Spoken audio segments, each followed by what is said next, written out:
ሰው ስልክ ደውሎ ቢያስፈራራችሁ፣ ሰው በስልክ ቢሰድባችሁ፣ ያመናችሁት ቢከዳችሁ፣ አደጋ ወደ እናንተ እየመጣ እንደሆነ ብትሰሙ ከዳዊት መዝሙር አንድ አውጥታችሁ አንብቡ።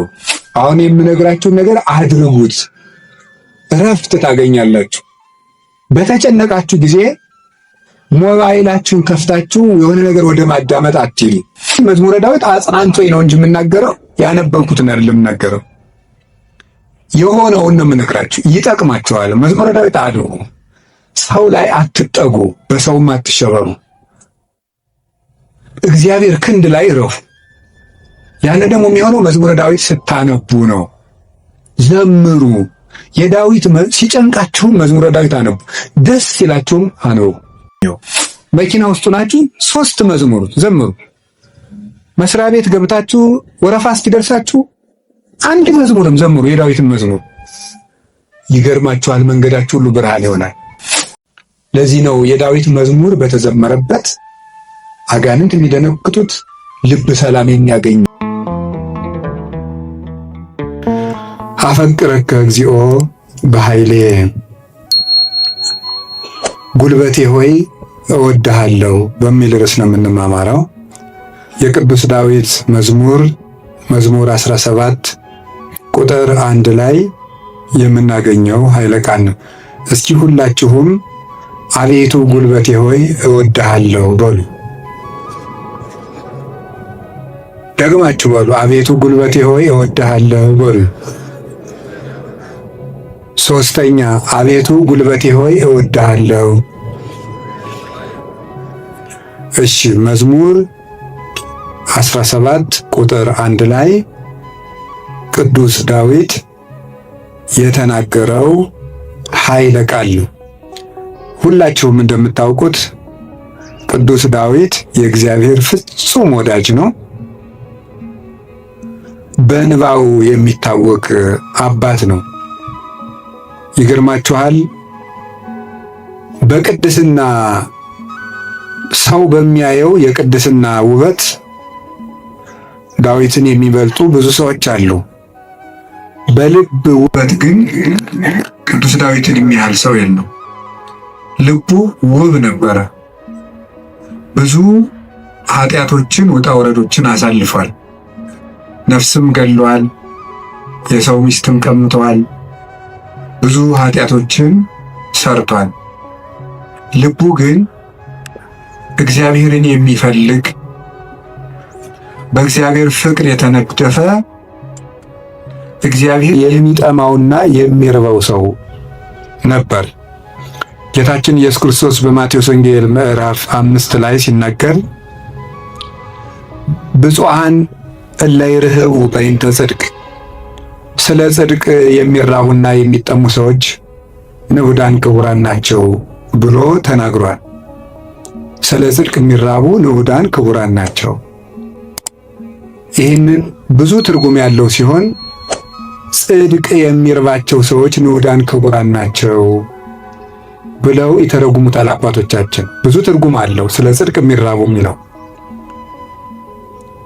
ካለ እንጀራቸው ቆርሰው አጉርሰው፣ ካለ ልብሳቸው ቀደው አልብሰው መንግሥተ ሰማያትን ለመዋጀት እነሱ ጦም እያደሩ ለወንድማቸው ለእህታቸው ረሃብ ቤዛ የሚሆኑ እነዚህ ንዑዳን ክቡራን ናቸው፣ ብፁዓን ናቸው።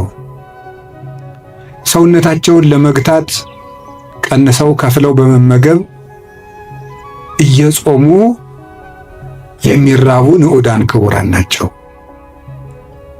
የእግዚአብሔርን ቃል እማር አስተምር ብለው የሚራቡ ክቡራን ናቸው። አንድ ሰው በደህና ሰንብቶ ምግብ አልበላም የሚል ከሆነ በእርግጥ ሰውየው እንደታመመ በዚያ እንጠረጥራለን። አሞት የሰነበተ ሰው ደግሞ ምግብ አቅምሱኝ ማለት ሲጀምር እየዳነ እንደሆነ በዚህ እንረዳለን። ጽድቅ የሚርበው ሰው ነፍሱ ጤነኛ ናት።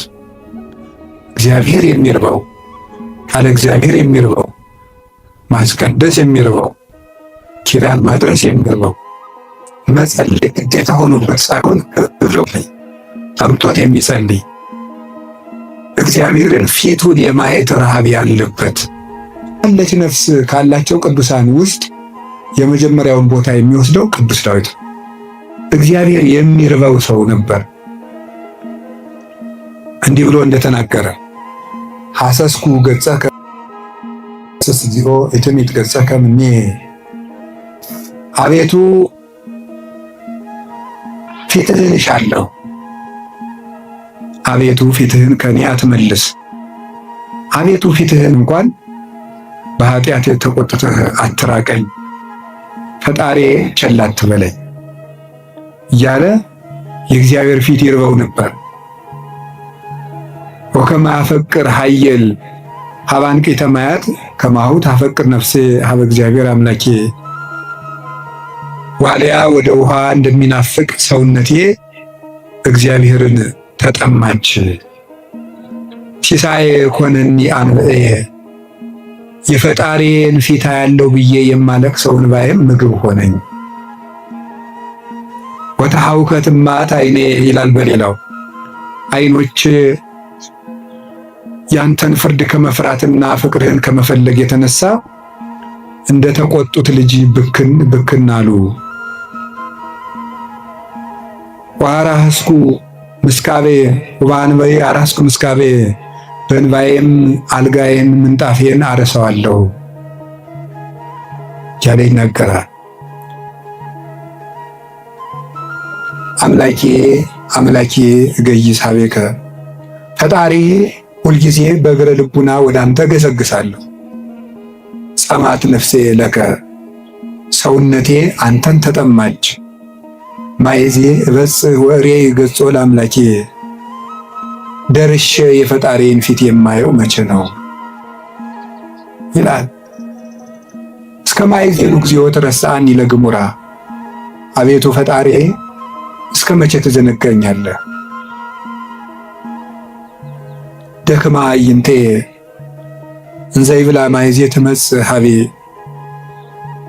ዓይኖቼ መቼ ወደ እኔ ትመጣለህ እያሉ አንተን በመጠባበቅ ፈዘዙ ደከሙ።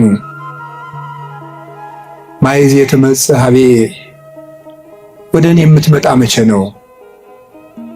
ወአሐውር በየዋህተ ልቤ ማእከለ ቤቴ፣ አንተን በመጠበቅ በልቡና ቅንነት ጸንቼ እጠብቅሃለሁ። እግዚአብሔር እድል ፈንታዬ ጽዋ ተርታዬ ነው። ያለ እግዚአብሔር ምግቡ፣ እግዚአብሔር ልብሱ፣ እግዚአብሔር መጠጡ ነበር። ፈጣሪ ወበምስካቤኒ እዜከረከ፣ ሳንቀላፋም አንተን እያሰብኩ አንቀላፋለሁ፣ በመኝታዬም አስብሃለሁ። ፈጣሪ አንተ ብከ ተገደፍኩ እማይፀን፣ በእናቴ ማኅፀን በአንተ አምኜ ተጣልኩኝ። አንተ አምላኬ እምከርሰ አምላኬ፣ ፈጣሪ በእናቴ ማኅፀን ሳለሁ አንተ አምላኬ ነህ። እናቴ የበላችው ተጭኖ የጠጣችው አንዝዞ እንዳይገለኝ የጠበቅከኝ፣ ከእናቴ ማኅፀን ጀምሮ አባቴና እናቴ የእውነተኛ ረዳቴ መጠጊያዬ አንተ እግዚአብሔር ነህ። እግዚአብሔር ብርሃኔና መድኃኒቴ፣ እግዚአብሔር ያበርሊጠ፣ እግዚአብሔር ብርሃኔ መድኃኒቴ ነው። ምን ያስፈራኛል? እግዚአብሔር ምእመና ለሕይወቴ ወምንትኑ ያደነግጸኒ፣ እግዚአብሔር የሕይወቴ መታመኛዋ ነው። ምን ያስደነግጠኛል? እመኒ ሮዱኒ ጸባይት ወመኒ ጸባአኒ ተአይን፣ እየፈራሃኒ ልቤ፣ ሀገር ተነስቶ በእኔ ላይ ቢከበኝ ልቤ አይደነግጥብኝም፣ እግዚአብሔር እታመናለሁ እና። ወምስካየ ውእቱ አምላኩ ለያዕቆብ፣ የያዕቆብ ፈጣሪ መጠጊያችን ነው። ወበእንተ ዘይንፈርህ ለማድለቅለቀት ምድር ወለመኒ ፈለሱ አድባር ውስተ ልበ ባሕር። ስለዚህ ተራሮች እየተነሱ ወደ ባህር ልብ ቢወረወሩ እግዚአብሔር መጠጊያችን ነውና አንፈራም ያለ እግዚአብሔርን የቀመሰ ሰው ነበር ቅዱስ ዳዊት። ጣዕሙን ቅረቡ ሀቢሁ ያበረለክሙ፣ ወደ እሱ ቀረቡ ብርሃነ ረድኤቱን ያበራላችኋል። ጣዕሙ ታይምሩ ከመሄር እግዚአብሔር እግዚአብሔር ፍጹም ቸር እንደሆነ ቅመሱ። እግዚአብሔርን ከመውደዱ የተነሳ ቅዱስ ዳዊት አሐተ ሰአልክዎ ለእግዚአብሔር መልኩት ወኪያስስ እሷንም እሻለሁ። እግዚአብሔርን ደስ የሚያሰኘውን ነገር አውቅ ዘንድ በቤተ መቅደሱ አገለግለው ዘንድ። ቅዱስ ዳዊት እግዚአብሔርን ከመውደዱ የተነሳ ለእግዚአብሔር ልጅ ብቻ ሳይሆን ጉድፍ ሆኖ መጣልን ሳይቀር ይወድ ነበር። ጥቀ ፍቁር አብያቲከ እግዚኦ እግዚእ ኃያላን ተፈሳሐት ነፍሴ በአፍቅሮ ጸዳቲከ። የኃያላን መላእክት ፈጣሪ እግዚአብሔር ሆይ ማደሪያዎችህ ቤተ መቅደሶችህ እንደምን የተወደዱ ናቸው። ሰውነቴ ቤተ መቅደስን በመውደድ ደስ አላት።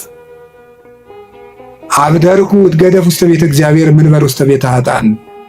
በኃጥአን ድንኳን ቤት አዳራሽ ተመችቶኝ ከሚኖር በእግዚአብሔር ቤት ብጣል እንኳ ደስ ይለኛል ይላል ቅዱስ ዳዊት።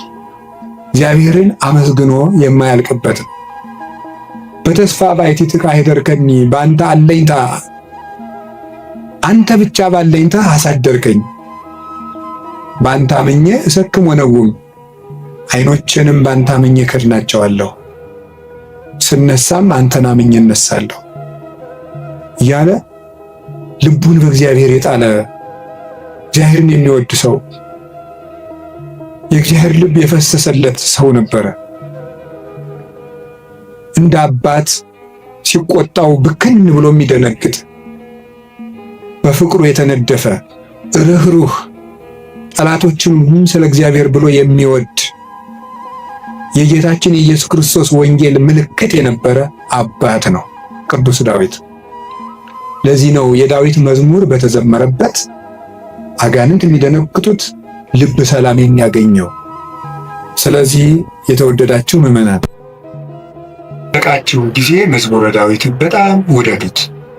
እኔ ማስተማር ከጀመርኩ ጀምሮ ስለ መዝሙረ ዳዊት ነው የምናገረው።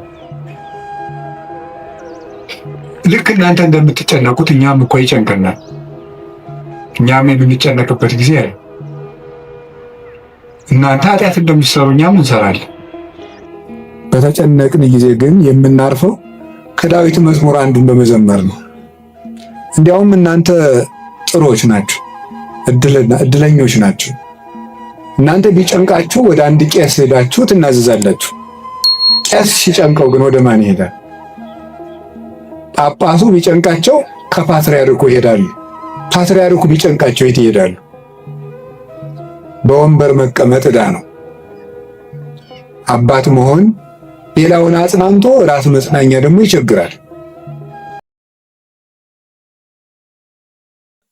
የዚያን ጊዜ መጽናኛ የቅዱስ ዳዊት መዝሙር ነው እና ያልሆነ ሰው ስልክ ቢደውልላችሁ ማለት ሰው ስልክ ደውሎ ቢያስፈራራችሁ፣ ሰው በስልክ ቢሰድባችሁ፣ ያመናችሁት ቢከዳችሁ፣ አደጋ ወደ እናንተ እየመጣ እንደሆነ ብትሰሙ ከዳዊት መዝሙር አንድ አውጥታችሁ አንብቡ። እዚህ የመጣችሁት ለሕክምና ነው እንጂ እንደ አሪዮስፋጎስ አደባባይ የሚባል አለ ግሪክ ውስጥ። ዛሬ ምን አዲስ ፍልስፍና ይነገር ይሆን ተብሎ ህዝቡ ሁሉ አዲስ ወሬ ለማዳመጥ የሚሄድበት ነው። ስለዚህ መምህር ገሌ ምን ይሰብክ ይሆን ብላችሁ መቼስ አልመጣችሁም።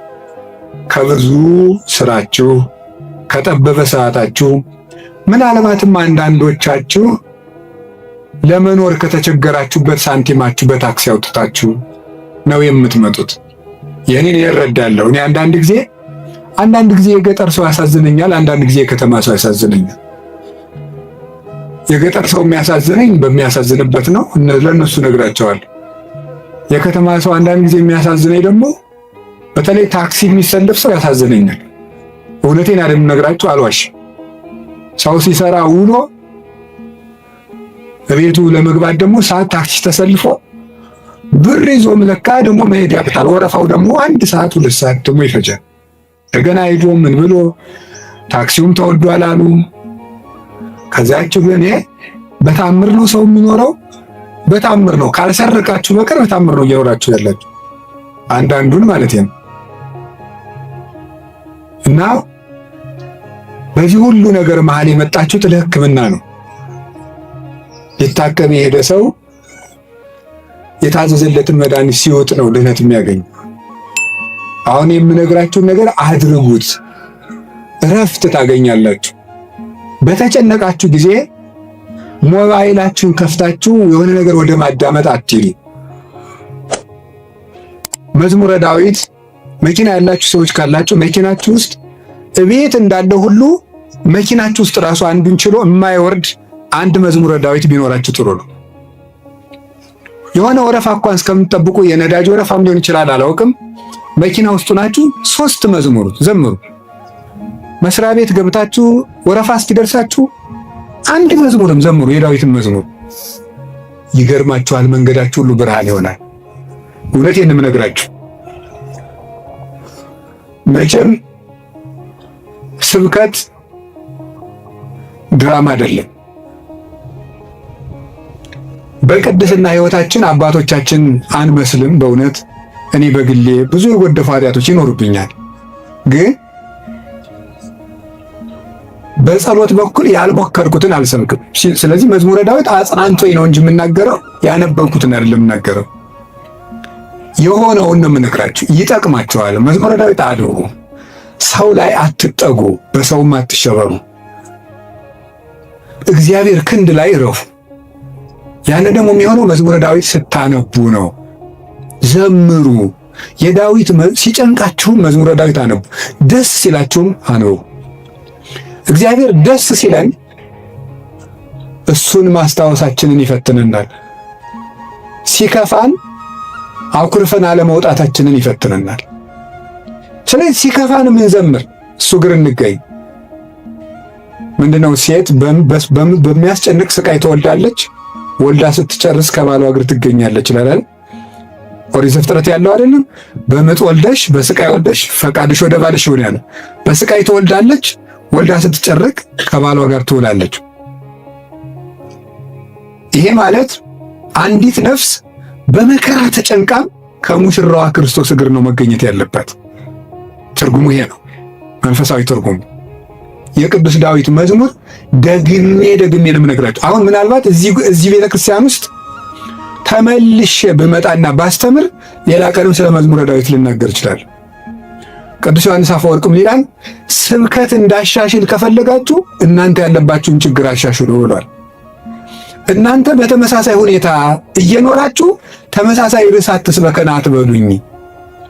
ስለዚህ የእናንተ ሕይወት መጀመሪያ የነገርኳችሁን ችግር ከለቀቀ አሁን ደግሞ አዲስ ስብከት ይዤ እመጣለሁ ይላል። ስለዚህ በዚህ ዘመን እንደ ቁጭ ብዬ ሳስበው ብዙዎቹ ያጠገራቸው እንዳጠፋቸው ነው የምታየው።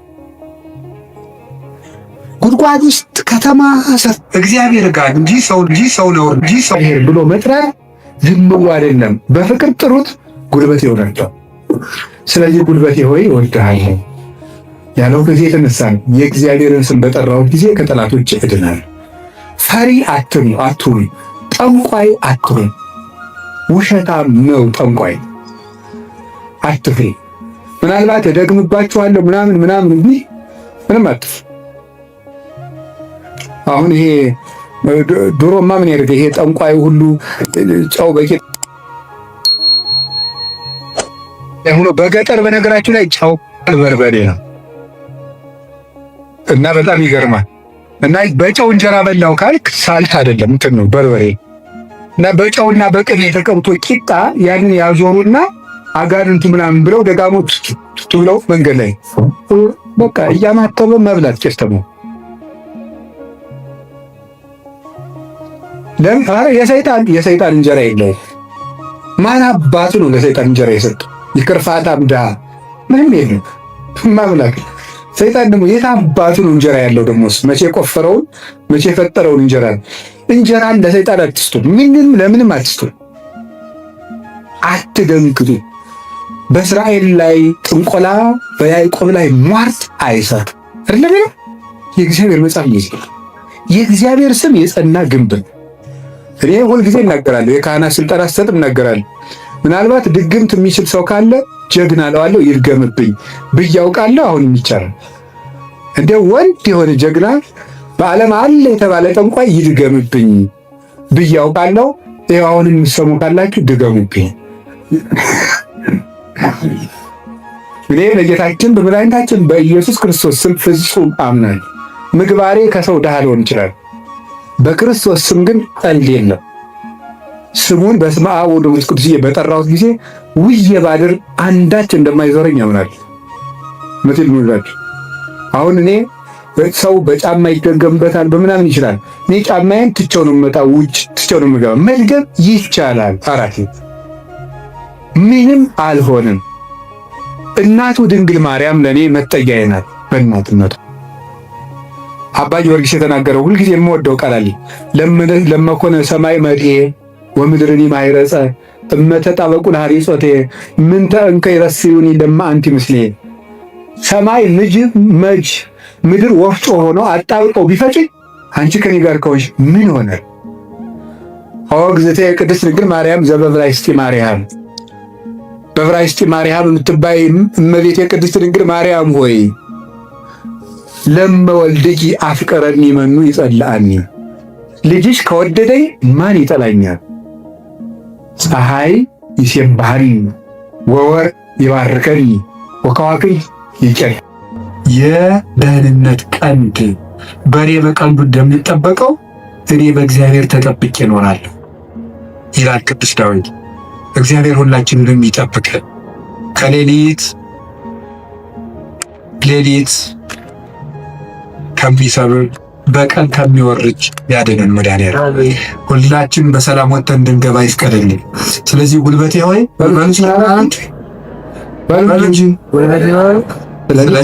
ጉልበት ማለት ኃይል ማለት ነው።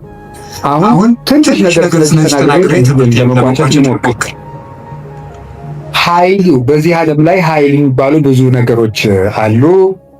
የኤሌክትሪክ ኃይል አለ፣ የፊዚክስ ኃይል አለ፣ ሌላም ብዙ ኃይል አለ። እነዚያን ኃይሎች እዛው ትቻቸው ግን በዚህ ደግሞ በማህበራዊ ኃይል በሚባለው ደግሞ ጥሩ ኃይሎች አሉ። እነሱ ኃይሎች ሶሻል ፓወርስ የሚባሉት እዛ ውስጥ ምን አለ? ለምሳሌ የመጀመሪያው እና አንዱ ኃይል የሚባለው የሞራል ፓወር የሚባላል። ሞራል ፓወር ማለት የሥነ ምግባር ኃይል ማለት። የሥነ ምግባር ኃይል የሚባለው ሁለት ይከፈላል።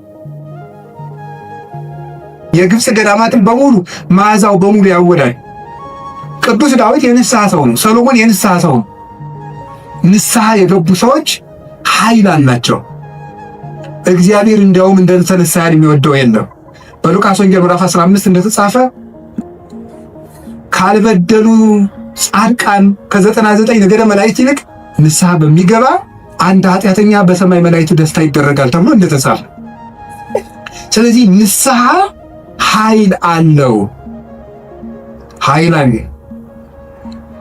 አሁን ቅዱስ ዳዊት እግዚአብሔር ኃይሌ ነው ሲለው ስነ ምግባር ብሰራ ስነ ምግባር እንድትሰራ የረዳኸኝ አንተ ነህ ማለት ነው። ጥሩ ነገር ሰርቼ ከሆነ ያለ አንተ ጥሩ መሆን አልቻልኩም ማለት ነው። ጥሩ መሆንም የሚገኘው በእግዚአብሔር። እግዚአብሔር ከተማን ካልጠበቀ ጠባቂዎች በከንቱ ይደክማሉ፣ እግዚአብሔር ቤትን ካልሰራ ሰራተኞች በከንቱ ይደክማሉ የሚለው ሲተረጎም አባቶቻችን ሲተረጉሙት ቤትን ካልሰራ ሰራተኞች በከንቱ ይደክማሉ የሚለው ሲተረጉሙት እግዚአብሔር ምግባረ ቤትን ካልሰራ፣ እግዚአብሔር ሀገረ ምግባርን ካልሰራ፣ እግዚአብሔር ሰውነትን ካልጠበቀ በንጽህናው ሰው መጠበቅ አይችልም። በገዛ ራሱ ሰው ራሱን መጠበቅ አይችልም እግዚአብሔር ካልጠበቀ። ስለዚህ መልካም ለመሆኔም አንተው ነህ ማለት ነው። ጥሩ ሰው መሆን የቻልኩት አንተ ረድተኸኝ ነው ማለት ነው። በንስሐ እንድነሳ ያበቃኝም አንተ ነህ። ከወደቅኩበት ጉድጓድ አውጥተህ ግን ሰው አድርገህ በሰው መሃል ያቆምከኝ አንተ ነህ ሲል የንስሐን ኃይል አንስቶ ተናገረ። ከቃሉ ጋር ናችሁ። እግዚአብሔር ከሁላችን ጋር ይሁን። ብዙ ንስሐ የገቡ ኃጥአን እንግዲህ የዮሐንስ ወንጌል ምዕራፍ 12 ላይ ያቺ ሽቱ የቀባችው ሴት አለች አይደል? የሽቱ መዓዛ ቤቱን ሞላው ይላል። በጣም ሁልጊዜ ዓይኔን የሚስበኝ ንባብ ነው። የሽቶ መዓዛ ቤቱን ሞላ ይተል ሊቃውንት ሲተረጉሙት ቤት የተባለች ቤተክርስቲያን ናት። ክርስቶስ ያለበት ቤት ቤተክርስቲያን ናት። ክርስቶስ ያለበትን ቤት ያቺ ሴት ያመጣችው ሽቱ ሞላው ማለት ምን ማለት ይመስላችኋል? የአንዲት ንስሐ የገባች ነፍስ ዝናዋ፣ ስነ ምግባሯ ቤተክርስቲያንን ሞላ። አሳዳጁን ጳውሎስ አይደለም እንዴ ተነስተን ቅዳሴ ላይ ቅዱስ ሐዋርያ ጳውሎስ ሰናየ መልእክት ፈዋሲ ዱያን ዘነሳይከ አክሊለ ሰአ ወዘሊ በእንቲአነ ያድኅን ነፍሳተነ በብዛ ሳይሉ ወምሕረቱ በእንተ ስሙ ቅዱስ የሚባለው እኮ አሳዳጅ ጳውሎስ ነው። የዚያች ሴት ሽቶ ቤቱን ሞላው ማለት ንስሐ የገባች ነፍስ መዓዛ ቤተ ክርስቲያንን ይሞላል። ተዘከረን ሳይባል ቅዳሴ ተቀድሶ ያውቃል? ሰምታችኋል? ይቀደሳል ነው አትሰሙ? ተዘከረን ሳይባል ቅዳሴ ያልቃል። ስለዚህ የዚህ ወንበዴ መዓዛ ቤተ ክርስቲያንን አልሞላትም? ሞልቷታል። በቀኝ በከመ ተዘከርኮ ለፈያታዊ ዘየማን በቀኝ የተሰቀለውን ወንበዴ እንዳሰንከው እኔንም አስበኝ። ሁልጊዜ የዚህ ወንበዴ መዓዛ ቤተ ክርስቲያንን ሞላት፣ ክርስቶስን ስለለበሰ። አዲያ ወንበዴን መልሶ በቤተ ክርስቲያን ዓመት ሙሉ ስሙ እንዲጠራ ላደረገ አምላክ አቤቱ ጉልበቴ ሆይ ንገሩኝ እወድሃለሁ መባል ይገባዋል።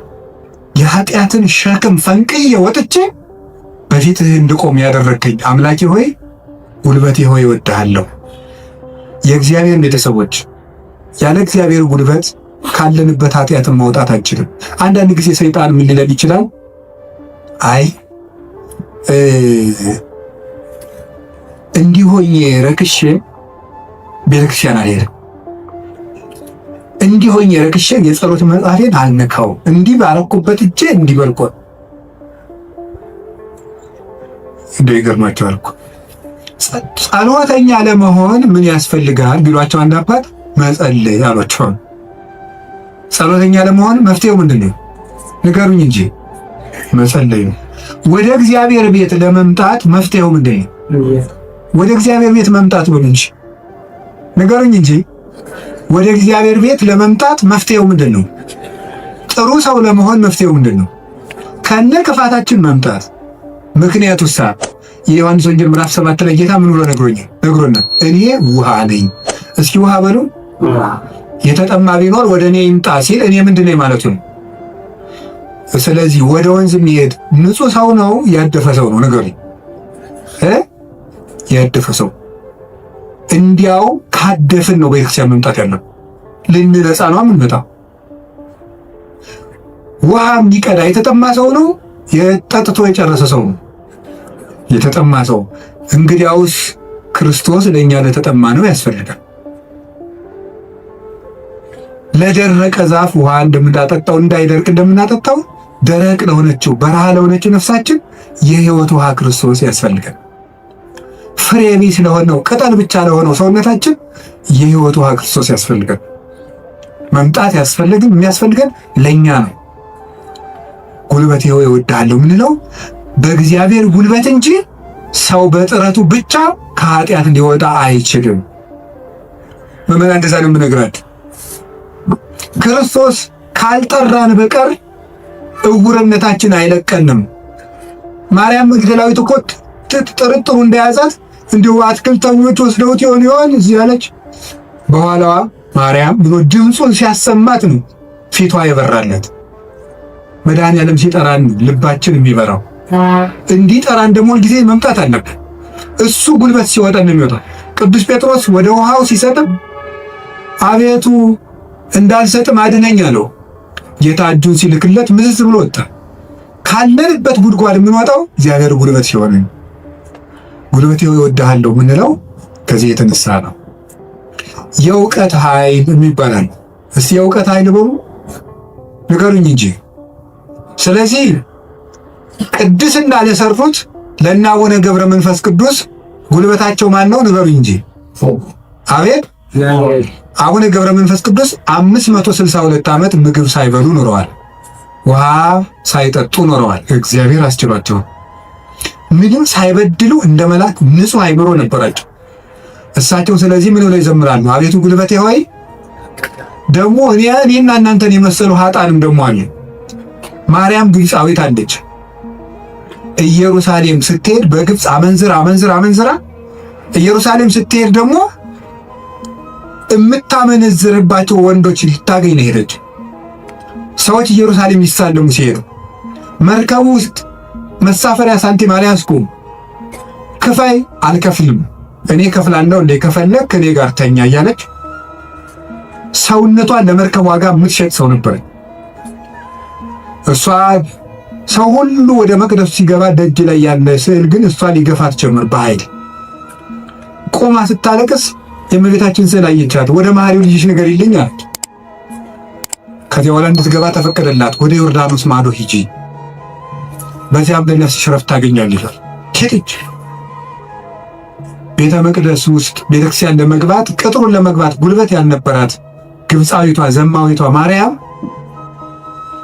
ክርስቶስ በምሕረት እጁ ከነካት በኋላ ግን ምን ሆነ? ቅዱስ ሶሲማስ ሲሄድ ከመሬት አንድ ክንድ ቆማ ስትጸልይ ነው ያገኛል። እንደዚች ያለችው ኃጣንም አቤቱ ጉልበቴ ሆይ እወድሃለሁ። አገርን ከማሸነፍ ልማድን ማሸነፍ ይበልጣል። ክፋትን ቆርጦ መጣል ከባድ ነው። ሰንሰለትስ ወይ ቆርጠው ይጥሉታል፣ ወይ ፈልቅቀው ይጥሉታል፣ ወይም ደግሞ ያሰሩ ሰዎች ተመልሰው በሌላ ቀን ይፈቱታል። የኃጢአት ሰንሰለትን ግን እግዚአብሔር ካልረዳን መፍታት አይቻልም። እና ለዚህ ነው ቅዱስ ዳዊት ጉልበቴ ሆይ እወድሃለሁ ያለው። ለንስሐም ጉልበታችን እግዚአብሔር ነው፣ ለንጽህናም ጉልበታችን እግዚአብሔር፣ ለእውቀትም ጉልበት እግዚአብሔር ነው። የእውቀት ኃይል የሚባለው እሱ ነው። እውቀት ባዶውን ሲነገር ኃይል የለውም። አንዳንድ ጊዜ ይህንን እኔም አስባለሁ። እውነት ለመናገር መቼስ ተያይዘን ከምንጠፋ አንዳችን ተናጋሪ አንዳችን ሰሚያን እንተጋገዝ ተብሎ ነው እንጂ እውነት ለመናገር እኔን የመሰለ ሰው እዚህ ቆሞ መስበክ አልነበረበት። መስበክ ያለባቸው እንደነ ቅዱስ ዮሐንስ አፈወርቅ ያሉ ቅዱሳን መምህራን ነበሩ። ፍጹም አባት ነበር መስበክ የነበረበት። እየተቆረጠ በምዕመናን ትከሻ ላይ ሲያርፍ ይታይ ነበር። ቃሉ ከመነገሩ የሰሚዎቹ መለወጥ ይቀድማል። ይህ የእውቀት ኃይል ነው። እውቀት ኃይል የሚያገኘው አብዝተው ስላጠኑት ብቻ ሳይሆን እግዚአብሔር አብሮ ሲቆም ነው። እና እውነቴን ልንገራችሁ፣ አብዝታችሁ ጸልዩልን፣ ቆመን እንዳናበላሽ እንዳንጠፋም፣ የምንናገረው ኃይልም እየመጣ በእናንተ ላይ እንዲለውጥ ብቻችን እንዳንቆም እግዚአብሔር አብሮን እንዲቆም የእውቀት ኃይል የሚባለው እሱ። ቅዱስ ጎርጎርዮስ ዘኑሲስ የኑሲሱ ጳጳስ ጎርጎርዮስ ሀገረ ስብከት ላይ ሲመደብ ጥቂት ክርስቲያኖችና ብዙ እምነት የሌላቸው ነው የነበሩት። እሱ ካስተማረ በኋላ ደግሞ የማያምኑት ቁጥር የቀድሞዎቹ የክርስቲያኖችን ቁጥር አክሎ ክርስቲያኖች ደግሞ የቀድሞዎችን ኢአማንያን ያህል በዝተው ነበር ይባላል። ብቻው ሙሉ አውሮፓን የለወጠው ኃይለ መንፈስ ቅዱስ ያደረበት ብቻውን አንድ ጳውሎስ ነበር ክርስቲያን ያደረገው መጀመሪያ። ለዚህ ነበር የመንፈስ ቅዱስን ኃይል በመግለጥ እንጂ በቃላት ማባበል አላስተማርኳችሁም ይላል ቅዱስ ጳውሎስ። ጆሮአችሁ ይሰማ። የመንፈስ ቅዱስን ኃይል በመግለጥ እንጂ በቃላት ማባበል አላስተማርኳችሁም ያለ ቅዱስ ጳውሎስ ነው። በእግዚአብሔር ኃይል መጣው እንጂ ቃላትን በማሳመር አልመጣሁም የሚለው ለዚህ ኃይል እግዚአብሔር ለእውቀት ያስፈልገዋል።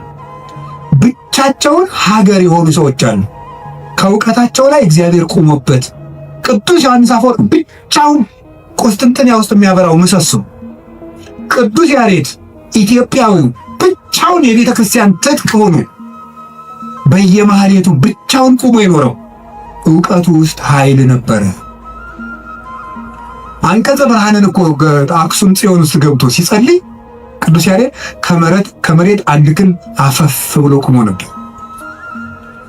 የዚህ ምሰሶ የዚህ ብርሃን የቅዱስ ያሬድ ብርሃን በማህሌቱ ይኸው 1418 ዓመታትን እዚህ ያለው እዚህ ቤተክርስቲያን የእውቀት ኃይል የተጫነው ዕውቀት፣ ነጠላ ያልሆነ ዕውቀት፣ ብልጣብልጥነት የሌለው ዕውቀት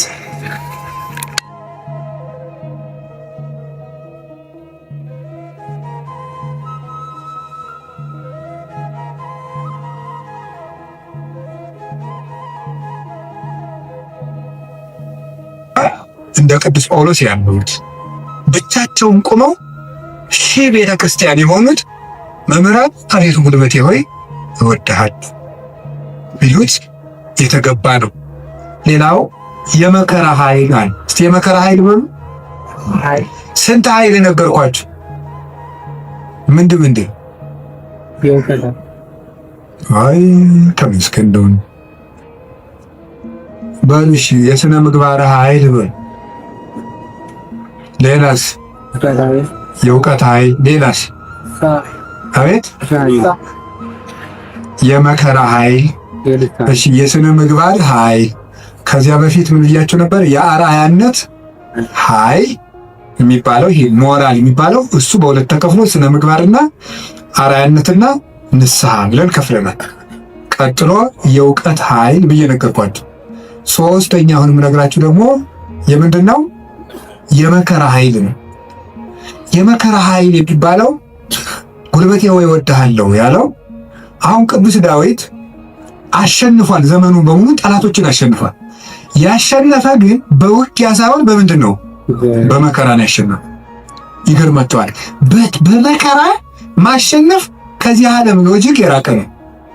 በዚህ ዓለም ለማሸነፍ ፓወር የግድ ያስፈልጋል ነው ጸመሩ። ይሄን አሁን የዚህ ዘመን ሰው እና ክርስትና አልገናኘው ተፍ ብለህ ሰልፍ ኮንፊደንስ ይኖርህ ነው። በክርስትና ደግሞ ተፍ ብለህ ትሁቱን እዚህ ነገሩ ወዲያ ነው ወዲህ ከፍቷችኋል አይደለም? ትሁት የሆነ ከፍ ይላል። አሁን ደግሞ ራስህን ከፍ አድርግ፣ አትጣል ነው። እንደዚህ ማስታወቂያ ስራ ገንባ፣ ራስህን አስታወቅ በደምብ። እንደዚህ ነው። የፈለግከውን ነገር ስራ፣ ስለማንም አትጨነቅ፣ ግድ አይኖርህ። እንደዚህ አይነት ነገር ነው የሚሰበከን። እንደሱ የሚባል ነገር የለም። እንደውም የሚባለው 100% ኮንፊደንስ ኔጌቲቭ ኮንፊደንስ ነው ይባላል። ስለዚህ ተገቢ አይደለም። ምንድነው ታዲያ? እኛ መከራ ማሸነፍ ነው የሚባለው። ቅዱስ ዳዊት ለምሳሌ እንዲያደረገ ሳኦል እያሳደደው ሄደ። ቅዱስ ዳዊት ዋሻ ውስጥ ተጠጋ። ሳኦል ዳዊትን ፈልጎ ተኘ እና አበኔር ይባላል የሳኦል የጦር አበጋዝ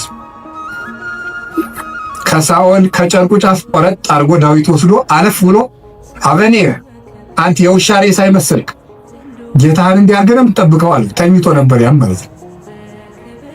ግን የቅዱስ ዳዊት ጋሻ ጃግሬዎች አረ ዛሬ እግዚአብሔር ጠላትህን በእጅህ አሳልፎ ሰጥቶልሃል እንበለዋል። እናንተ እኔ ከእናንተ ጋር ምን አለ?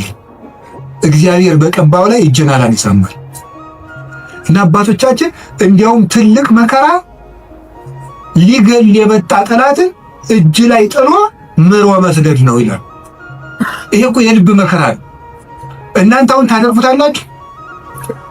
አሁን እኔ ለምሳሌ ዱላ ይዤ ያባረርኳቸው ቤታችሁ በመጣኝ አላጥቻችሁ እኔን ድንገት እንቅልፍ ቢጥለኝ ተነስታችሁ እንዴት ነው የምታረው? ምንም አታረቁም። እናንተ ክርስቲያኖች ናችሁ። ለሁሉም ግን ዳዊት ሰው የማይወጣውን ተራራ የወጣ ተራራ ነው የሚባለው። ለዚህ የልብ ጉልበት ያስፈልጋል። ትዕግስተኛ ለመሆን የልብ ጉልበት ያስፈልጋል። አሁን እኮ ሰው ገለባ ነው። ፍርድ ቤት ውስጥ ባልና ሚስት ተካሶ ዓለም እየቀለጠ ያለ ትዕግስት በማጣት አይደለም፣ በቃላት ጦርነት አይደለም። እንደው አታፍሩም ወይ? እንዲህ ብሎ ሰድቦኝ እንዲህ ብላ ሰድባ እያላችሁ እንደው አታፍሩ ነው። የሁኔታን እኮ ነግራችሁ ጦር ይዞ የመጣውን ጠላቱን እጁ ላይ ሲያገኙ እግዚአብሔር በቀባው ላይ እጅን አላነሳ። ሌላ ቀን እኮ ደግሞ ምን አደረገው? ዳዊት ወልዴ ቃል ከማይዜኒ ዳዊት ወልዴ ቃል ከማይዜኒ ዳዊት ስትዘምር እኮ ደስ ይለኛል እና በገና ደርድርልኝ አለው። የዋሁ ዳዊት በገና ሊደረድር ሲሄድ ጦሩን ሳኦል ይዞ ሲወረውርበት አድነን እግዚኦን ብሲኩኝ አቤቱ ከክፉ ሰው አድነኝ ሲል ጦሩ ዕዳ ከግድግዳው ላይ ተተከለ። ያንን ደግሞ መልሶ ሌላ ቀን ፈልጎ አገኘ። አሁንም ሳይገለው ጥሎት ሄደ። ሳኦል እየፈለገው ሄደ። ዳዊት ግን ይላል ለይቱ ድህሬሆሙ ጸላእቴ ጠላቶቼ ወደ ኋላቸው ይመለሱ ይላል። ሳኦል መንገድ ጠፍቶት ተመለሰ። ደክሞ ማሸነፍ የእግዚአብሔራዊነት። ከዛ ምን አደረገ? ጎልያድ በመጣ ጊዜ ዳዊት በሰይፍ ነው ያሸነፈ በጠጠር? እስኪ ንገሩኝ። ስለዚህ የዳዊት ጉልበት ሰይፍ ወይስ እግዚአብሔር? ንገሩኝ። ጠጠሯ ናት ያሸነፈች ወይስ የእግዚአብሔር ስም? የእግዚአብሔር ስም ከተጫናት ጠጠርም ኃይል አላት። እግዚአብሔር ከሌለው ግን ሰይፍም ያስገድላል። ጎልያድ ሰይፍ ይዞ ሄደ፣ ዳዊት እግዚአብሔርን ይዞ ሄደ። ከዚያ በኋላ ስሚ ወረገመኒ በማልክት ይርኩሳን በረገሙ ጣዖቶቹ ረገመኝ ዋንጽን ሳይኩ ሰለስተ አይባን ሙስተፈለግ እኔ 3 ድንጋዮችን ከባህር አነሳው ወጸፍኩ ወዲህ በፍጽሙ ግንባሩን አልኩት አሚሃ ወድቀ በኃይል እግዚአብሔር በእግዚአብሔር ላይ ያን ጊዜ ወደቀ። ወደ ሳይኩ ዘምላይሊው ሰይፍ ከሱ ሰይፍን ወሰን ወበተርኩ ርሶ ለጎልያድ የጎልያድን አንገት ቆረጥኩት። በራሱ ሰይፍ እንዲወድቅ ያደረገው ጉልበቴ ሆይ እስኪ በሉ ሁላችሁ ንገሩ እንጂ። አዎ ይሄን የሚያደርገው የእግዚአብሔር ስም ነው። ቅዱስ ዳዊት አንተ ብላቴና ጨንገር ይዘህ የምትመጣ እኔ ውሻ ነኝ ነበር ያለው ጎልያድ። እና እንግዲህ ስጋህን ለሰማይ አዕዋፍ ለምድር አራዊት ቆራርጬ እሰጠዋለሁ አለ። አዎ አንተ ከውሻም ታንሳለህ። ውሻ ፈጣሪ ጌታውን ያውቃል፣ አንተ ግን ፈጣሪን አታውቅም። አንተ በሰይፍ ትመጣለህ፣ እኔ ግን አንተ በምትገዳደረው በእስራኤል አምላክ ስም እመጣለሁ አለ። የእግዚአብሔርን ስም ይዞ ሄደና ያንን 6 ክንድ እስራኤልን ያስጨነቀ ሰው ገረሰሰው። ስለዚህ ጉልበቱ እግዚአብሔር ጉልበቴ ሆይ እወድሃለሁ። ከገዛ ቤተ መንግስቱ አኪጦፌል የሚባል መካሪ ተነስቶ አቤሴሎምን የገዛ ልጁን አስነስቶ ምንድን ያደረገ? ዳዊትን ሲያዋርደው የዳዊትን ሚስቶች በሙሉ እስራኤል በተሰበሰቡበት ድንኳን አስጥሎ አገር እያየ የአባትህን ሚስቶች ድፈራቸው ብሎ ገብቶ የአባቱን ሚስቶች እንዲደፍር በመጽሐፍ ቅዱስ የተጻፈ ነው አድርጎ አኪጦፌል የሚባል ሰው አዋረደ። ዳዊት ሄደ፣ ተሳት ወጥቶ ሄደ ከቤተ መንግስቱ። ዳዊት ኃያል እኮ ነው። ስሙ ሲጠራ እኮ ሽም ይደነግጥለት። ኃያላን የጦር መሪዎች አሉት። ግን ምንድን ነው ያደረገ? እግዚኦ ሚበዙ ለይሳቅዩ ብዙሃን ቆሙ ላይ ዲየ ብዙሃን ይቤዱዋ ለነፍሴ እያድኅነኪ አምላክኪ አንተሰ እግዚኦ ምስካየ አንተ። አቤቱ የሚያስጨንቁኝ ምንኛ በዙ፣ ብዙዎች በእኔ ላይ በጠላትነት ቆመዋል። ሰውነቴንም የሚያድንሽ የለም ይሏታል። አቤቱ አንተ ግን መጠጊያዬ ነህ፣ ከራሴ ላይ በላይ ያለ ዘውድ አንተ ነህ እያለ በልቡ ተንበልብሎ ካሸዋ ላይ ወድቆ ያለቅስ ነው። የዚያ ጊዜ አኪጦፌል ይገርማችኋል፣ አገሩ ገብቶ ዳዊት ከተመለሰ አይምረኝም ብሎ በገዛ እጁ ታንቆ ሞተ።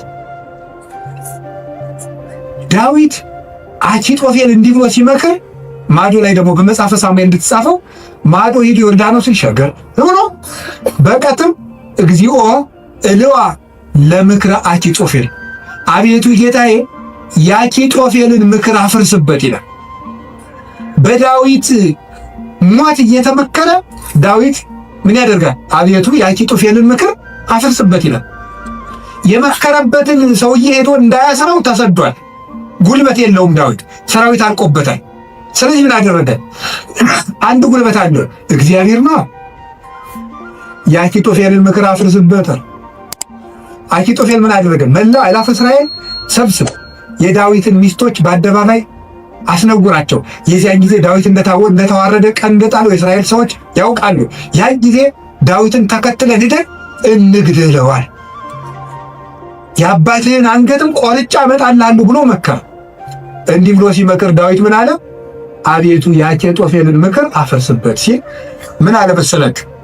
እግዚአብሔር በጠላቱ በአቤሴሎም ላይ የምክር ጥርጥር አሳደረ። አይ የአንድ ሰው ምክር አይበቃም፣ ሌላ ሰው ምክር ጨምር የተባለ አለና የዳዊት የቀድሞ አማካሪ የነበረ ኩሲ የሚባል ሰው ነበር። ሽማግሌውን ኩሲን ምስኪን ጠይቀዋል። ኩሲ እንደምን አለ? ደህና ነኝ። ምን ነው ቀድሞ ስታማክረው የነበረው ዳዊት ሲሰደድ እዚህ ቀረ? እኔ ምን ጊዜ የማማክር እግዚአብሔር የቀባውን አለ። ውስጡ ቅኔ ነው። ቅኔው ምንድን ነው? አሁንም እኮ የማን አማካሪ ነኝ እያለው፣ አንተንማ እግዚአብሔር አልቀባም እያለው፣ አሁንም የእሱ ነኝ እያለው። ለእሱ ግን የመሰለው ምን እያለው ነው? አንተን ከሾመ አንተ አማካሪ ሆናለሁ እያለው መስሎታል። እዛ ምን አደረገው? አኪጦፌል ምን ብሎ መከረ? አኪጦፌል እንዲህ ብሎ መክሯል። አንተ ምን ትላለህ? አኪጦፌል ቶሎ ብለን ዳዊትን እንግደለው አለ። አንተስ ምን ትላለህ አለ። ዳዊት ምን እያለ ነው? አቤቱ የአኪጦፌልን ምክር ተናገሩ እንጂ አፍርስበት በሉ እንጂ እያለ ይህ ያለቅሳል። ኩሲ መጣና ምን አደረገ? አይ ይቺ ምክር አንዲት ናት፣ አንድ ምክርማ አይረባም፣ ከገሌ ምክር የገሌ ምክር ይሻላል ተብሎ የቤተ መንግስት ምክር ከአንዱ ምክር የአንዱ ምክር ተመርጦ ነው እንጂ የአንድ ሰው ምክርማ አይረባም። ስለዚህ ምክር ይመከር። ቆይ ውለድ ንገር። አባትህ ዳዊትን ታውቀዋለህ፣ ኃያል ነው። እነ አበጋዞቹ እነ ኢዮአብም ኃያላን ናቸው። አሁን ሂደን ይፍጀን እንዴ? ነገር ግን መላው አእላፈ እስራኤል ገና ይሰብሰቡ፣ ምክርም አበርክተን እንምከር። ከዚያ በኋላ ህዝቡን ከሰበሰብን በኋላ ዳዊትን ከተራራ ላይ ያገኘነው እንደሆነ አውርደን ከውሃው እንመጠብጠዋለን፣ ሜዳ ላይ ያገኘነው እንደሆነ እንደ በረዶ እንወርድበታለን። ይሄ ነው እንጂ አሁንም ሄደን እንፈጅ ብለህ ነው አለ። እሺ እንግዲያስ ያንተ ምክር ይሻላል አሉ። በጎን ምን አደረገ ኩሲ? ዳዊትን በዚህ ባጠገብ አትደር፣ ዮርዳኖስን ተሻገር፣ ሊገልህ ይመጣ ነው። ዳዊት የሰብቶ ተሻግሮ ሄደ። ከዚህ በኋላ ምን አደረገ? ተሻግሮ ከሄደም በኋላ አቤሴሎም እሱ አባቱን ተከትሎ ሊገልህ በሰረገላ ሆኖ በጫካው ውስጥ እያሰገረ ፈረስ ሲሄድ ፀጉሩን አሳድጎ ስለነበረ ፀጉሩ ከዛፍ ላይ ተንጠለጠለና ሞተ። ዳዊት ግን ፈረስ ላይ አልወጣ፣ ምክር አላማከረ። አቤቱ የአኪጦፌልን ምክር አፍርስበት እንዳለ የክፎችን ምክር አፍርሶ ዳዊትን ስለታደገው አቤቱ ጉልበቴ ሆይ ሙሉትና አንተ እወድሃለሁ ያለው። ስለዚህ እግዚአብሔርን መውደድ እንዲህ ያለው ጉልበት ይሰጣል። ሲሰድበው እንኳን ሳሚ ወልደ ጌራ የሚባል አንተ የውሻ ሬሳ ሳይመስልክ፣ መቼም ሰው የዚህ ዘመንም ሰው እንኳን እንደዛ ሳይመስል አይቀርም። አሽቃባጭነት ይበዛዋል። ማለት ምን ማለት ነው? ሁላችንም ማለት እነማንም እንደሆነም አላውቅም። ዞሮ ዞሮ ግን ባለስልጣንን ሲሻር መሳደብ እናውቅበታለን ነው ለማለት የፈለግኩት። ሲሾም ትንፍሽ የለም። ሲሻር ስለ ኃይለ ሥላሴ ነውር የሚወራው በደርግ ዘመን ነው። ስለ ደርግ ዘመን የሚወራው ቀጥሎ ባለው ነው። ቀጥሎ ስላለው የሚወራው ቀጥሎ ባለው ነው። ነገ ደግሞ የሚወራው ምን እንደሆነ ያላውቅም። ስለዚህ ለታችሁ የፈለግኩት ምንድን ነው? ቀን ሲጥለው ጎበዝ ሰውን የተሾመም ቢሻ ያጣም ቢያገኝ ከእውነት ጋር ቁሙ እንጂ ሰውን ቀጥሎታል ብላችሁ አትሾም። እንደው ለስጋም ተመልሶ ሊመጣ ይችላል። አጉን ተመልሶ ሊሾም ይችላል። ለነፍስ ግን ሰውን ቀጥለዋል። ምን ይላል ሰሎሞን? ቀን የሚያመጣውን አታውቅምና በጠላት ውድቀት ደስ አይበልም ይላል። ስለዚህም ሳሚ የሚባለው አንተ የውሻ ሬሳ የመሰልክ ጭንጋፍ አለው ዳዊትን ያህል ጌታ ያን ከፍ ያለ ሰማይ እነ አቢሳ የሚባለው የእህቱ ልጅ ይሄ ያን የውሻ ሬሳ የመሰለ አንገቱን ልቁረጠው አለ። ተው እግዚአብሔር ሰደበው ብሎት ነው። እግዚአብሔር ሰደበው ብሎት ነው። ይሄ ስድብ የሚያመጣውን ዋጋ አታውቅም አለው። ዳዊትም ጠላቶቹ ሁሉ ጠፍተው መልሰው ዘመኑ ተመልሶለት ቤተ መንግስቱ ገብቶ ፈጣሪውን አገልግሎ ዘመነ ቅዱሳንን ተጉዞ የእግዚአብሔርን እረፍት አረፈ። አቤቱ ጉልበቴ ሆይ እወድሃለሁ ያለው ደካማ እንባው ጦር የተሸከሙ ጠላቶችን ድል ስነሳችለት ነው። አሁንም ጉልበት እግዚአብሔር ጉልበታችን ነው ማለት በአጭር ቃል ለመጠቅለል አንድ እግዚአብሔር ጉልበታችን ነው ማለት ከኛ ዕውቀት ውጭ የሆነ ነገርን እግዚአብሔር ያደርግልናል። አንድ ከኛ ዕውቀት ውጭ የሆነ ነገር ለምሳሌ አንድ ሰው ትዝ ይለኛል እናቱ ታመው እንደ የሰማህ እንደሆነ እንዳትቀየመኝ ያደራል ጸበል ይጠመቁ ስንለው በጣም የተማረ ሰው ነው። በጣም ቆይ ጸበሉን የውሃው አይነት ከደማቸው ጋር ማች እንደማድረግና ለማድረጉ መመርመር አለብን። ትንሽ ፈገግ ያሰኝ እና ይሄ ፈጽሞ አሁን አንዳንድም የከተማ እናቶች ሊቃጣቸው ጀምሮ ነበር አሉት። ክርስትና ሲያስነሱ ውሃ በፌርሙዝ አሙቀው አምጥተው በዚህ አጥመቆልኝ። ይሄ ቀልድ ይመስላል በእውነቱ ማለት ነው። እና ቆይ ክርስትና ሲነሳ ልጄን ይበርደዋል ብላችሁ ታስባላችሁ? እናቶት እንደዛ ካሰባችሁ ሞታችኋል ማለት ሰውም አይደላችሁ። ክርስቶስን እየለበሰ እኮ ነው። እንዴት ይበርደዋል? ሰው ሲጠመቅ ክርስቶስን ነው የሚለብሰው። ገላትያ ምዕራፍ 3 ላይ አለ የተጠመቃችሁ ሁሉ ክርስቶስን ለብሳችሁታል ማለት ነው። እና አንዳንድ ጊዜ ዕውቀታችን ጣልቃ ይገባና እቺ ዲግሪ ላይ አንዳንድ የተጠራቀመች ነገር ትረብሻለች፣ እምነትን ትረብሻል። እሱን ታውትና እግዚአብሔር ከዕውቀት በላይ ይሰራል። እስኪ በሉላችሁ እግዚአብሔር ከምን በላይ ይሰራል? ከዕውቀት በላይ ይዘን ከኛ ቀን በላይ ያሉት በእግዚአብሔር ይከናወናል። አቤቱ ጉልበት ይወዳል የተባለው እሱ አንደኛ መጠጊያ ማለት ነው። ሁለተኛ እግዚአብሔር ከኔ አቅም በላይ የሆነውን ከተፈጥሮ ሕግ በላይ የሆነውን ነገር እሱ ይፈጽመዋል። ሶስተኛ ደግሞ የማረባ ሰው በሆንም እንኳን እግዚአብሔር እጁ ከያዘኝ ግን ትልቅ ሰው ሆናለሁ ማለት ነው። እግዚአብሔር ጉልበት ሲሆነው ውሃ ይገባና ምን ይሆናል? ጸበል። አፈር ይገባና ምን ይሆናል? እምነት። እግዚአብሔር ጉልበት ሲሰጣት የ15 ዓመት ልጅ ማንን መሸከም ትችላለች? ድንግል ማርያም እግዚአብሔርን ተሸከማቸው። እግዚአብሔር ጉልበት ነው። እሱ ጉልበት ባይሆን እሳትን ማን ይታቀፋል? ማንም። እግዚአብሔር ጉልበት ሲሆን እሱን እንኳን እንችለዋለን። ስለዚህ የእግዚአብሔር ቤተሰቦች በእግዚአብሔር በርቱ። እግዚአብሔር ጉልበት አድርጎት ሁላችንም በእግዚአብሔር እንመካ። ሁልጊዜ ጸልዩ። አንድ ነገር ብቻ ልናገር፣ ወደ እግዚአብሔር ለመሄድ ከየት ልጀምር ካላችሁን ጸልዩ። መንፈሳዊ ሕይወት ከየት ዛሬ ምናልባት ዛሬ ብቻ ቃል እግዚአብሔር የምትሰሙ ሰዎችም ትኖራላችሁ። ዛሬ ድንገት የመጣ መንቶ ማያውቁም ሊኖር ይችላል። መንፈሳዊ ሕይወት ከየት እንደምጀምር ግራ ገብቶኛል ካላችሁ መንፈሳዊ ሕይወት መጽሐፍ ቅዱስ ይድናጡ ወይም እንደዚህ ያርጉ ወይም እንደዚህ አይደለም። መንፈሳዊ ሕይወት መጀመሪያ ከጸሎት ጀምሩ። በቃ ሌላ መጀመሪያ አባታችን ሆይ በቃ እሱም በሉ። ከዛ ቤተ ክርስቲያን ውስጥ ተሳተፉ፣ አስቀድሱ። ከዚያ በኋላ መጽሐፍ ቅዱስን በደንብ ተማሩ። እነዚህ ሶስቱ ሁልጊዜ የቤት ስራ እሰጣችኋለሁ፣ እኔም እናንተም ታረጉታላችሁ። አሁን ዛሬ መልሼ ልሰጣችሁ። ከዚህ በኋላ በሄድኩበት ሁሉ እናገራለሁ፣ ሰው ቢሰለችም ባይሰለችም እንደ ከርቤ እስከምትመር ድረስ ተናገረው ብሏል አንድ የቤተክርስቲያን አባት። እሺ አንደኛው በቀን እንድታደርጉት ሁልጊዜ ነው የምነግራችሁ። እዚህ መድረክም ተናግሬያለሁ። አንደኛው በቀን አንድ ምዕራፍ መጽሐፍ ቅዱስ አንብቡ። ሁለተኛው በቀን ቤተክርስቲያን ሳትገቡ አትዋሉ። እንደውም ከዛሬ በኋላ በሰበኩበት ሁሉ ለመናገር ነው ቃል የምገባው። እግዚአብሔር ይረዳል።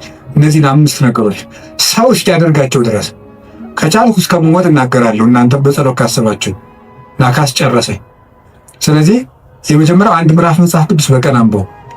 ሁለተኛው ቤተክርስቲያን ሳትገቡ አትዋሉ። በቀን መግባት የማያስችል ተፈጥሯዊ ግዳጅ ከገጠማችሁ ደጅ ላይ ቆማችሁ ሄዱ። ሶስተኛው በሳምንት አንድ ቀን ቢያንስ አስቀድሱ። ውስጥ ገብታችሁ በሳምንት አንድ ቀን ቢያንስ ማለት ነው። አራተኛው ንስሐ ግቡ። ንስሐ እንደውም ምንድነው የምትባለው?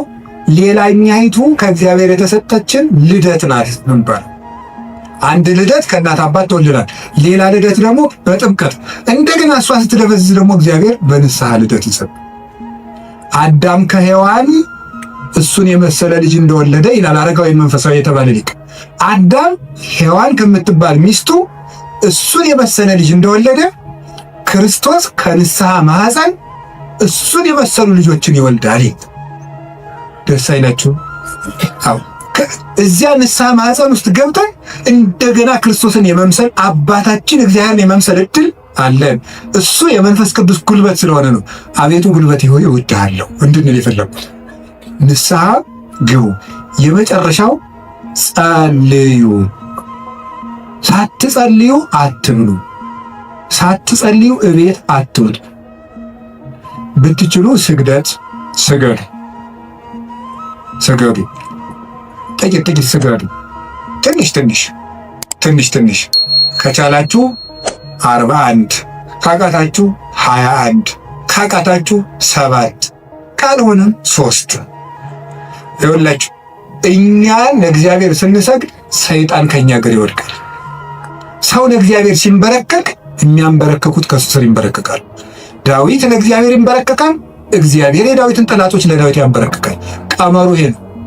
እኛ ለእግዚአብሔር እንንበረከክ፣ የሚያንበረክኩንን አጋንንት ደግሞ እግዚአብሔር ያንበረከካቸዋል። ሰው ለእግዚአብሔር ሲንበረከክ ትልቅ ነገር። ስለዚህ ጥቂት ስግደት በቀን ስገዱ፣ ጸልዩ። ጸሎት አታቋርጡ። ለጸሎታችሁ ደግሞ ቀመር አታብጁለት። ማለት ነው ዛሬ ንጹህ ነኝ ልጸልይ፣ ዛሬ ረክሻለሁ አልጸልይም። በቃ ሁልጊዜ ዝም ብላችሁ ጸልዩ፣ ሁልጊዜ ጸልዩ። ይህን ያደረግን እንደሆነ እግዚአብሔር ጉልበት ይሆነናል ልላችሁ ፈልጌ ነው። መድኃኔዓለም ለሁላችንም ጉልበት ይሆነን። የትንሣኤውን ብርሃን ለሀገራችን ያብራልን። የጨለመብንን ነገር ሁሉ በትንሣኤው ብርሃን ያርቅልን። ለተጨነቁ ሁሉ መድኃኔዓለም ሰላምን ይስጥልን። አቤቱ ጉልበቴ ሆይ እወድሃለሁ። ወስብሐት ለእግዚአብሔር።